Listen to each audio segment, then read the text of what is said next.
शीतकालीन विधानसभा सत्र के अंतिम दिन टाइगर जयराम महतो ने हेमंत सरकार के मंत्रियों को चुप करा दिया। इरफान अंसारी को तो ऐसा लग रहा था जैसे कि सांप सूंघ गया हो।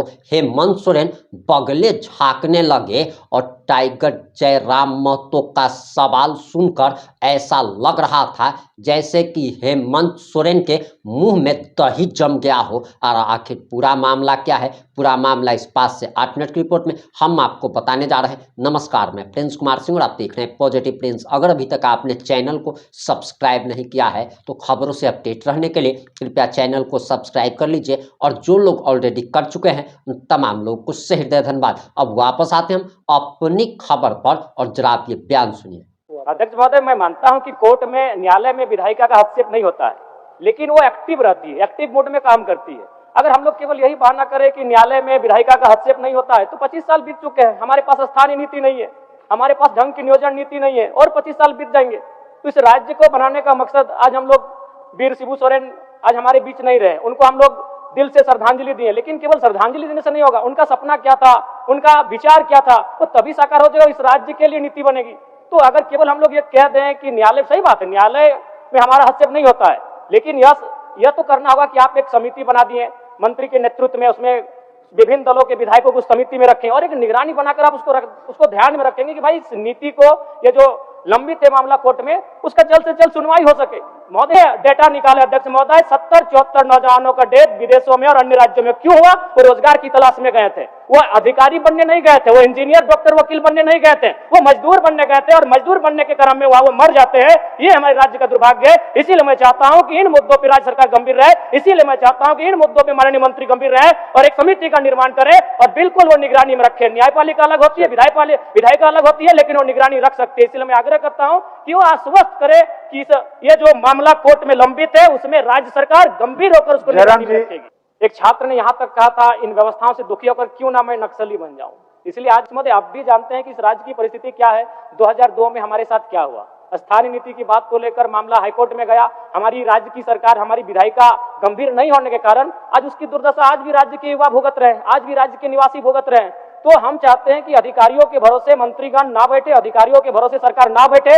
रिक्त पद हैं उनकी भरपाई ससमय होगी, जो भी कैलेंडर सरकार के द्वारा निर्धारित किए जाएंगे उनका अनुपालन होगा। जो लोग अगर परीक्षाओं में कदाचार होता है और जो दोषी होते हैं उन पर कार्रवाई होगी। और साथ ही साथ जो 75% निजी कंपनियों में भी आरक्षण का मसला है उस पर सरकार गंभीरता पूर्वक निगरानी करते हुए उसमें हमारी जीत कैसे हो और 2002 में हमारे साथ जो हुआ है वो घटना, वो पुनरावृत्ति दोबारा दोहराई ना जाए। ये लगभग 3 लाख सरकारी पद रिक्त हैं और विगत 6 वर्षों में 20 से 30 हजार के करीब नियुक्ति हुई है, मतलब 8 से 10%। अगर इस गति से नियुक्ति हुई तो इन पदों को भरने में लगभग 15 से 17 वर्ष लगेंगे। इसलिए सरकार एक विशेष अभियान चलाकर इन पदों की नियुक्ति अविलंब करे। महीना में मेरे विधानसभा से लगभग 15-16 नौजवान विदेशों से, प्रदेशों से डेथ होकर आए हैं और विजय कुमार उनकी तो डेथ बॉडी आज भी नहीं है, क्योंकि ये विधानसभा का प्रोटोकॉल नहीं है वीडियो ऑडियो को दिखाना। अगर आप सुनेंगे तो आप भी रो देंगे अध्यक्ष महोदय। जब उसको गोली लगी सऊदी अरबिया में, उस व्यक्ति ने मरते मरते अपनी पत्नी को व्हाट्सएप में वॉइस नोट किया कि मैया के मैया हम नाय बचबो, हमरा गोली लग गया, पानियो नहीं मिलल, 1 घंटा से यहाँ रोडवा में पड़ लियो, अपन फोटोवा भेज रही खींच के, एटे देख लिया हमारे आखिरी फोटो लगो। ये दुर्दशा है। इसलिए केवल प्रक्रियाधीन है, विचाराधीन है, इस बात को लेकर कौन संतुष्ट होगा अध्यक्ष महोदय? एक नहीं, हमें भी उत्तर आया प्रक्रियाधीन है। तो अध्यक्ष महोदय, मैं ये जानना चाहता हूं कि आखिर ये को प्रक्रियाधीन क्या है, ये विचाराधीन क्या है? जब भी कोई गंभीर सवाल हो, जब भी कोई गंभीर सवाल हम लोग लाने का प्रयास करते हैं, विभाग का उत्तर होता है प्रक्रियाधीन है। आज तक अगर झारखंड के इतिहास की बात करें अध्यक्ष महोदय तो एक भी एग्जाम कैलेंडर का अनुपालन नहीं हुआ है। अगर जेपीएससी की बात करें तो हम इन 25 सालों में बड़ी मुश्किल से 12-13 तक आ पाए और हमारा पड़ोसी राज्य बिहार 25 सालों में 25 बीपीएससी कर चुका है। राज्य की 11 नियुक्तियां सीबीआई जांच चल रही, उसमें भी हमें उत्तर मिला जिसमें इन्होंने 9 लिखा है, जबकि अखबारों की माने तो 11 नियुक्तियां हैं जिनमें सीबीआई की जांच चल रही है। वहां भी जवाब जो आ रहा है अध्यक्ष महोदय वो गोल मटोल आ रहा है जवाब। माननीय सदस्य श्री जयराम कुमार महतो। धन्यवाद माननीय अध्यक्ष महोदय। मेरे आज का गैर सरकारी संकल्प का विषय था जो सरकारी पद रिक्त हैं उनकी भरपाई को लेकर। जो परीक्षाएं आयोजित होती हैं वो कदाचार मुक्त हों, एक निश्चित कैलेंडर के आधार पर परीक्षाएं हों और साथ ही साथ जो 75% निजी कंपनियों में आरक्षण का प्रावधान है जो लंबित है उस पर विशेष निगरानी समिति गठन करते हुए उसमें हमारी जीत कैसे हो। लेकिन जो उत्तर आया अध्यक्ष महोदय बिल्कुल गोल गोल घुमा हुआ उत्तर है, शायद अगर आप भी पढ़ेंगे तो इस उत्तर को समझ नहीं पाएंगे। महोदय, लगभग 3 लाख सरकारी पद रिक्त हैं और विगत 6 वर्षों में 20 से 30 हजार के करीब नियुक्ति हुई है, मतलब 8 से 10%। अगर इस गति से नियुक्ति हुई तो इन पदों को भरने में लगभग 15 से 17 वर्ष लगेंगे। इसलिए सरकार एक विशेष अभियान चलाकर इन पदों की नियुक्ति अविलंब करे। मैंने अपने पहले बजट सत्र में 10 तारीख तीसरा महीना 2025 को एक प्रश्न किया था, जिसमें मुझे जवाब मिला था कि पुलिसकर्मी के 23,645 पद रिक्त हैं। अध्यक्ष महोदय, आज भी वह मामला प्रक्रियाधीन है। मैंने वह सवाल पुनः मानसून सत्र में भी पूछा 4 तारीख 8वां महीना 2025 को, उस समय भी उत्तर आया प्रक्रियाधीन है। तो अध्यक्ष महोदय, मैं ये जानना चाहता हूं कि आखिर ये प्रक्रियाधीन क्या है, ये विचाराधीन क्या है। जब भी कोई गंभीर सवाल हो, जब भी कोई गंभीर सवाल हम लोग लाने का प्रयास करते हैं, विभाग का उत्तर होता है प्रक्रियाधीन है। आज तक अगर झारखंड के इतिहास की बात करें अध्यक्ष महोदय, तो एक भी एग्जाम कैलेंडर का अनुपालन नहीं हुआ है। अगर जेपीएससी की बात करें तो हम इन 25 साल में बड़ी मुश्किल से 12-13 तक आ पाए, और हमारा पड़ोसी राज्य बिहार 25 सालों में 25 बीपीएससी कर चुका है। राज्य की 11 नियुक्तियां सीबीआई जांच चल रही, उसमें भी हमें उत्तर मिला जिसमें इन्होंने 9 लिखा है, जबकि अखबारों की माने तो 11 नियुक्तियां हैं जिनमें सीबीआई की जांच चल रही है। वहां भी जवाब जो आ रहा है अध्यक्ष महोदय वो गोल मटोल आ रहा है, जवाब कुछ और है और अखबारों के माध्यम से या फिर जानकारी जो आती है उसके माध्यम से कुछ और है अध्यक्ष महोदय। यहां तक कि अध्यक्ष महोदय, वर्ष 2006 में अखबार की सुर्खियों में एक टैगलाइन था, एक शीर्षक था कि जेपीएससी घोटाले के अभियुक्त आज कोर्ट में होंगे उपस्थित। इनमें जो नाम थे वो एसपी, डीएसपी, एडीएम और टीओ जैसे अधिकारी थे। यहीं तक एक छात्र ने यहां तक कहा था, इन व्यवस्थाओं से दुखी होकर क्यों ना मैं नक्सली बन जाऊं। इसलिए आज मैं स्पष्ट उत्तर चाहता हूं, और चूंकि माननीय वित्त मंत्री, उनका एक बयान भी था कि हम लोग 4 वर्षों में जो भी लंबित हैं, जो भी पद रिक्त हैं, उनकी भरपाई कर लेंगे, और बिल्कुल मैं उनका उस आश्वासन का भी आदर करता हूं। उत्तर लेकिन आज मैं आज स्पष्ट उत्तर चाहता हूं मंत्री महोदय, जो भी मेरा उत्तर देंगे कि जो पद रिक्त है लगभग 2,87,000 हैं, उनकी भरपाई कब तक हो जाएगी। माननीय मंत्री जी।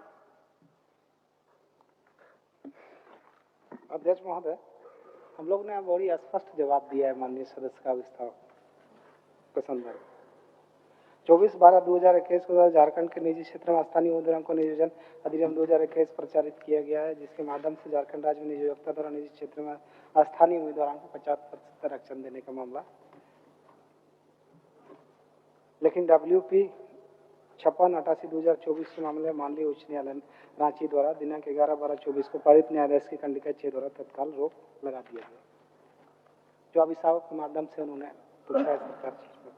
और वित्त विभाग के पत्रांक के द्वारा 4/12/25 द्वारा वित्त विभाग के COBT पोर्टल के उपलब्ध ये फाइनेंशियल 25-26 के अनुसार वर्तमान राज्य में अधिकारी कर्मचारियों का नामांकित कुल संख्या 3,49,406 तथा उसके विरुद्ध कार्यरत बल कुल 188,520 संसूचित है। जितना वो आंकड़ा बता रहे हैं माननीय अध्यक्ष महोदय, उससे कम है। हाँ, रिक्तियां हैं, इस बात को हम लोग स्वीकार करते हैं। राज्य में सरकारी नियुक्तियों के विरुद्ध 9 नियुक्तियों में सीबीआई जांच चल रही है, जैसे इन्होंने लगाया कि 11 नियुक्तियों में। तो इस तरीके से राज्य सरकार, और एक मामला इन्होंने उठाया कि विधायकों की समिति बने, उसके कम से कम 5 विधायकों की समिति बनाई जाए जो इन गंभीर विषयों पर निगरानी रखे। इनका मामला था, लेकिन राज्य सरकार के पास में सरकारी रिक्त पदों को लेकर के इस तरह का कोई मसला अभी लंबित नहीं है। ये बात को भी हम लोगों ने स्पष्ट कर दिया, और सरकार पारदर्शिता से सभी रिक्तियों पर नियुक्तियां करा रही है और नियुक्तियां बांट भी रही है। अभी हाल के दिनों में भी 10,000 के लगभग नियुक्तियों के लिए बांटा गया, और भी प्रतिदिन अभी CGL वाला भी परीक्षा प्रकाशित करने का कोर्ट ने निर्देशित किया, उसमें भी बहुत लोगों को होगा। इस तरीके से अन्य रिक्तियों को भरने के लिए सरकार प्रयासरत है, और हम लोग चाहते हैं कि 1 साल के अंदर में 26,000 से अधिक नियुक्तियां सरकार ने की है, आने वाला दिन में करेगी। हम विश्वास दिलाते हैं माननीय सदस्य को कि पारदर्शिता से सरकार काम करेगी और उन मसलों को सरकार गंभीरता से लेगी। माननीय सदस्य इस चीजों को उठाने का प्रयास, माननीय सदस्य से मेरा आग्रह होगा कि अपनी अवस्था को वापस।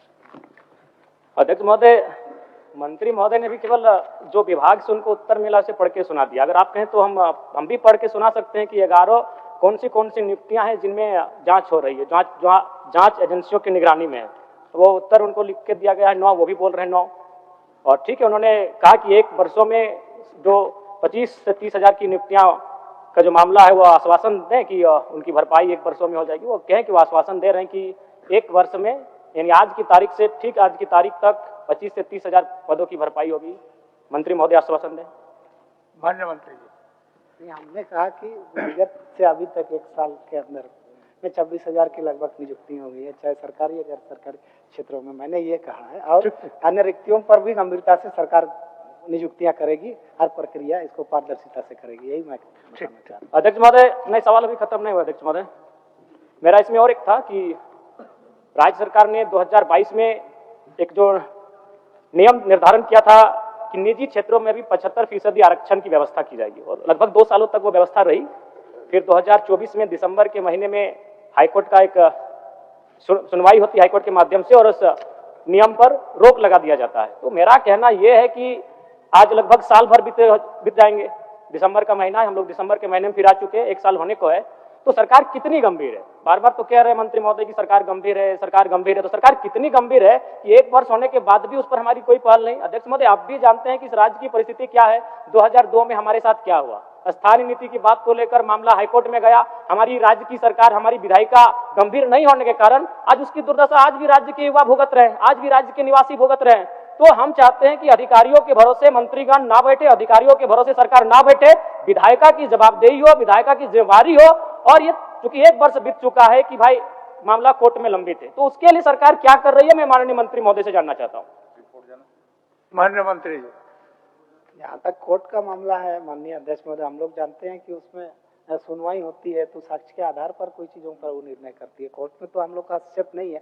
मान लिया कोई चीजें गलतियां होती है विधायिका से या किसी भी माध्यम से, तो उसको कोर्ट में अपील के माध्यम से लोग उस पर हर पहलुओं को देखते हैं, उसके बाद इस पर होगा। कोर्ट के मामले में तो हम लोग कोई टिप्पणी नहीं कर सकते हैं, लेकिन माननीय सदस्य को मैं आश्वस्त करता हूँ कि जो भी रिक्तियां हैं इस राज्य के अंतर्गत विभिन्न विभागों से, उस पर नियुक्ति की प्रक्रिया सरकार तत्परता से करेगी, मैं आश्वस्त करता हूँ। माननीय सदस्य अविस्तार को। अध्यक्ष महोदय, मैं मानता हूं कि कोर्ट में, न्यायालय में विधायिका का हस्तक्षेप नहीं होता है, लेकिन वो एक्टिव रहती है, एक्टिव मोड में काम करती है। अगर हम लोग केवल यही बहाना करें कि न्यायालय में विधायिका का हस्तक्षेप नहीं होता है, तो 25 साल बीत चुके हैं, हमारे पास स्थानीय नीति नहीं है, हमारे पास ढंग की नियोजन नीति नहीं है, और 25 साल बीत जाएंगे। तो इस राज्य को बनाने का मकसद, आज हम लोग वीर शिबू सोरेन आज हमारे बीच नहीं रहे, उनको हम लोग दिल से श्रद्धांजलि दिए, लेकिन केवल श्रद्धांजलि देने से नहीं होगा। उनका सपना क्या था, उनका विचार क्या था, वो तभी साकार हो जाएगा, इस राज्य के लिए नीति बनेगी। तो अगर केवल हम लोग ये कह दें कि न्यायालय, सही बात है न्यायालय में हमारा हस्तक्षेप नहीं होता है, लेकिन यह तो करना होगा कि आप एक समिति बना दिए मंत्री के नेतृत्व में, उसमें विभिन्न दलों के विधायकों को उस समिति में रखें और एक निगरानी बनाकर आप उसको ध्यान में रखेंगे कि भाई इस नीति को, ये जो लंबित है मामला कोर्ट में, उसका जल्द से जल्द सुनवाई हो सके। महोदय, इस पर मैं इसलिए गंभीर हूं, और मैं व्यक्तिगत रूप से इसलिए गंभीर हूं क्योंकि मैं जिस विधानसभा से आता हूं, मैंने आपको उस दिन भी कहा था अध्यक्ष महोदय कि विगत 1 महीना 1.5 महीना में मेरे विधानसभा से लगभग 15-16 नौजवान विदेशों से, प्रदेशों से डेथ होकर आए हैं, और विजय कुमार उनकी तो डेथ बॉडी आज भी नहीं है, क्योंकि ये विधानसभा का प्रोटोकॉल नहीं है वीडियो ऑडियो को दिखाना। अगर आप सुनेंगे तो आप भी रो देंगे अध्यक्ष महोदय। जब उसको गोली लगी सऊदी अरबिया में, उस व्यक्ति ने मरते मरते अपनी पत्नी को व्हाट्सएप में वॉइस नोट किया कि मैया के मैया हम नाय बचबो, हमरा गोली लग गया, पानियो नहीं मिलल, 1 घंटा से यहाँ रोडवा में पड़ लियो, अपन फोटोवा भेज रही खींच के, एटे देख लिए हमारे आखिरी फोटो लगो। ये दुर्दशा है। इसलिए केवल प्रक्रियाधीन है, विचाराधीन है, इस बात को लेकर कौन संतुष्ट होगा अध्यक्ष महोदय? एक नहीं। और अगर मैं भगोदर को जोड़ लूं, बिशुनगढ़ को जोड़ लूं, बरकट्टा को जोड़ लूं, पीरटाड़ को जोड़ लूं, टुंडी तोपचाची को जोड़ लूं, अगर गोमिया को जोड़ लूं, तो लगभग मैंने डेटा निकाला अध्यक्ष महोदय, 70-74 नौजवानों का डेथ विदेशों में और अन्य राज्यों में। क्यों हुआ? वो रोजगार की तलाश में गए थे, वो अधिकारी बनने नहीं गए थे, वो इंजीनियर, डॉक्टर, वकील बनने नहीं गए थे, वो मजदूर बनने गए थे, और मजदूर बनने के क्रम में वो मर जाते हैं। ये हमारे राज्य का दुर्भाग्य है। इसीलिए मैं चाहता हूं कि इन मुद्दों पर राज्य सरकार गंभीर रहे, इसीलिए मैं चाहता हूं कि इन मुद्दों पर माननीय मंत्री गंभीर रहे और एक समिति का निर्माण करे और बिल्कुल वो निगरानी में रखे। न्यायपालिका अलग होती है, विधायिका अलग होती है, लेकिन वो निगरानी रख सकती है। इसलिए मैं आग्रह करता हूं कि वो आश्वस्त करे कि ये जो मामला कोर्ट में लंबित है, उसमें राज्य सरकार गंभीर होकर उसको निगरानी में रखेगी। जयराम जी, इसी सुझाव के साथ अपना अभिस्ताव वापस लिए, तो आप जो सुझाव दिए माननीय मंत्री जी को, वो तो ग्रहण किए। इसी के साथ माननीय मंत्री जी कह दे अपने मुझ पुनः एक बार आश्वासन। अच्छा, एक बार बोल दीजिए माननीय मंत्री जी। अध्यक्ष महोदय, एक बार बोल दीजिए। माननीय सदस्य ने जिन सूचनाओं को सदन के सामने अविस्तार के माध्यम से रखा है, सरकार ग्रहण करती है और इस पर आने वाला दिन में निश्चित कार्रवाई। ठीक है ठीक है अध्यक्ष महोदय, मैं इस विश्वास के साथ कि जितने भी रिक्त पद हैं उनकी भरपाई ससमय होगी, जो भी कैलेंडर सरकार के द्वारा निर्धारित किए जाएंगे उनका अनुपालन होगा, जो लोग अगर परीक्षाओं में कदाचार होता है और जो दोषी होते हैं उन पर कार्रवाई होगी, और साथ ही साथ जो 75% निजी कंपनियों में भी आरक्षण का मसला है, उस पर सरकार गंभीरता पूर्वक निगरानी करते हुए उसमें हमारी जीत कैसे हो और 2002 में हमारे साथ जो हुआ है वो घटना, वो पुनरावृत्ति दोबारा दोहराई ना जाए, यह कार्य सरकार करेगी। मैं इसी विश्वास के साथ, इसी उम्मीद के साथ अपने अभिस्ताव प्रस्ताव को वापस ले। आपने टाइगर जयराम महतो का पूरा बयान सुन लिया होगा। अब आपकी जो भी प्रतिक्रिया है, अपनी प्रतिक्रिया जरूर दीजिएगा। जुड़े रहे हमारे साथ। जय हिंद, जय भारत।